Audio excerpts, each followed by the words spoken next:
Good evening. Thanks for being with us. I'm Eric Frank. And I'm Michelle Lee. A massive sinkhole swallows cars into the ground and forces families out of their homes. It opened up outside an apartment complex on Madison's east side this morning. Crews spent the day carefully cleaning it off in case the ground was unstable. Velena Jones shares what residents face now as they try to make sense of this bizarre situation.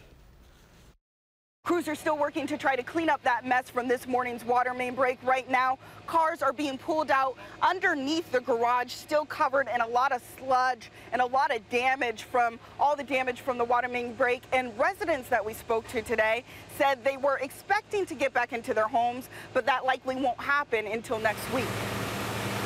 It's not your typical wake-up call. There was water about 10 cars up towards my apartment building and still coming. But it's what residents came home to at River's Edge Apartments that they weren't prepared for. What's going on? We met Larissa Tomczak just as she was getting home. Because I was at work all day.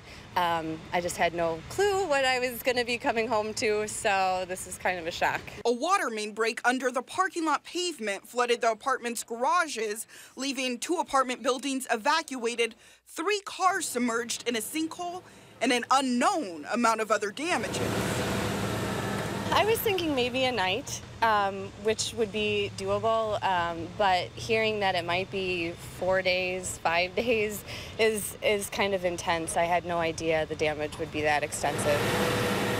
I don't have an estimate at this time, so there's just, again, a lot of, I just haven't even gotten there yet, but it's going to be significant. Luckily, Tomczak was able to get her cat and car to safety before the sinkhole gave way, but others weren't so lucky. I feel lucky, but I still feel really sad for a lot of my neighbors because I think some of them got more affected than even I did.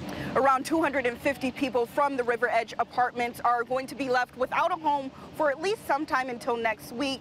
But with help from the apartment complex and the American Red Cross, everyone has been able to find alternative housing, at least for tonight. So there will be no shelter open by the American Red Cross. In Madison, I'm Velena Jones, WISC News 3. Velena, thank you. Accommodations for those residents affected should be covered until next week.